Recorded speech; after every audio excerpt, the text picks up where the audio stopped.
Dear students, in your part B accountancy, there is a topic turnover ratio. हम इसको सी type ratios बोलते हैं, सी type ratios. जैसे पहले मैंने आपको ए टाइप रेशियोज करवाया which is liquidity ratios, then मैंने आपको बी टाइप रेशियोज करवाया विच इज़ सॉल्वेंसी रेशियोज। ये सी टाइप रेशियोज हैं। इनके अंदर जो टाइप्स ऑफ रेशियोज हैं वो हम C.1, 2, 3, 4, 5, 6 करके डिनोट करते हैं कि C.1 what is C.2, what is C.3, what is C.4, what is C.5, what is C.6। Suppose working capital turnover ratio को हम C.6 से डिनोट करते हैं, नेट असेट टर्नओवर रेशियो को C.5 से डिनोट करते हैं, ट्रेड रिसीवेबल टर्नओवर रेशियो को C.2 से डिनोट करते हैं, इन्वेंट्री टर्नओवर रेशियो को C.1 से डिनोट करते हैं, trade payable turnover ratio and differ. आप लोग इस टैग्स को ज़रूर लगाना, जैसे मैंने बुक्स में भी आपको लगवाए हैं और आपको वीडियो लेक्चर्स में भी बताए हुए हैं। मुझे आपको बेसिकली टर्नओवर रेशियो का एक्चुअल में थीम बताना है। ये होती क्या है टर्नओवर रेशियोस? टर्नओवर का मतलब है चाहे वो आपकी इन्वेंट्री टर्नओवर है, चाहे वो आपका ट्रेड रिसीवेबल टर्नओवर रेशियो है, चाहे वो आपका ट्रेड पेबल टर्नओवर रेशियो है, चाहे वो आपका नेट असेट टर्नओवर रेशियो है, या आपका वर्किंग कैपिटल टर्नओवर रेशियो है।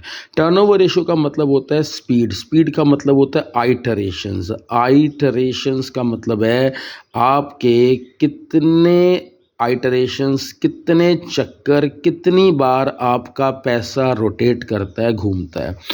देखिए, कोई भी चीज़ है, फॉर एग्ज़ाम्पल आपके बिजनेस में 1000 रुपीज़ का स्टॉक है। हमें कैसे पता लगता है? हम डिफ़र केसेस में कोई माल खरीद रहे हैं, माल बेच रहे हैं, फिर खरीद रहे हैं, फिर बेच रहे हैं। हमने कभी माल उधार खरीद लिया, कभी माल कैश बेच दिया।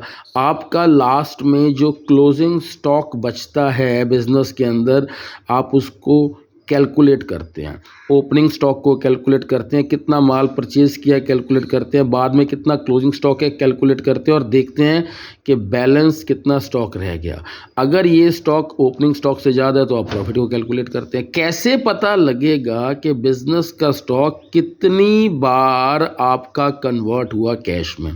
वो ये कहता है कि इन्वेंट्री टर्नओवर रेशियो का मतलब ये है कि आपका जो स्टॉक है वो साल में 3 बार या 4 बार या 5 बार या 6 बार या कितनी बार रोटेट करके कस्टमर को गया, वो inventory turnover ratio. This is rotation, कितनी बार, यानी कि जितने रोटेशंस ज़्यादा हैं उतना आपका रेशियो बेटर है।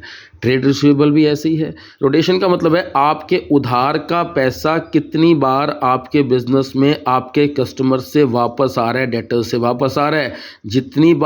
जितनी ज़्यादा बार वापस आ रहा है, दैट मीन्स आपकी जो उधार है उसके बैड डेट्स के चांसेस कम है। आप अपनी क्रेडिट सेल को as per this ratio continue कर सकते हैं। ट्रेड पेबल का मतलब यही है, आप अपने सप्लायर को कितनी बार साल में पैसा वापस करते हैं।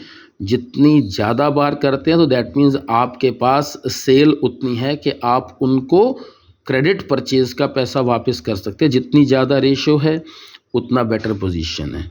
ऐसे ही आपका नेट असेट टर्नओवर रेशियो है। नेट असेट्स का मतलब है कि आपके assets as compare to sale बढ़ रहे हैं कि कम हो रहे हैं। वर्किंग कैपिटल टर्नओवर रेशियो ही मैंने आपको पहले ही बताया है कि 5 रुपये से आपने 100 रुपये की सेल करी है, कि 2 रुपये से आपने 100 रुपये की सेल करी है, कि 10 रुपये से आपने 100 रुपये की सेल करी है। अगर 2 रुपये से आप 100 रुपीज़ की सेल करते हैं तो 2 रुपये 50 बार घूमे होंगे तभी 100 पहुँचे होंगे। 5 रुपये 20 बार घूम के 100 पहुँचे होंगे। 10 रुपये 10 बार घूम के 100 पहुँचे होंगे। दैट मीन्स वैल्यू इसकी ज़्यादा है कि 2 रुपये को 50 बार कस्टमर की डिमांड की वजह से घुमाना पड़ा और 100 तक की सेल रीच हुई। तो वही बताने का मेरा मतलब है कि स्पीड का, आइटरेशन का मतलब ये है कि टर्नओवर रेशियोज में आपकी टर्नओवर डिपेंड करती है इस पर्टिकुलर आइटरेशन पे, कितनी बार आपका स्टॉक या पैसा या वर्किंग कैपिटल या उधार का पैसा रोटेट कर रहा है। इसको आप टर्नओवर रेशियोज बोलते हैं। रेस्ट जो भी चीज़ें मैंने एलैबोरेट करी हैं, एग्जाम्पल्स इसके लाइन बाय लाइन सभी रेशियोज के इन द नेक्स्ट वीडियो हैं। इसके बाद आप नेक्स्ट वीडियो को फॉलो करिएगा और जो होमवर्क दिया है वो इलस्ट्रेशन वाइज करना है प्लीज़।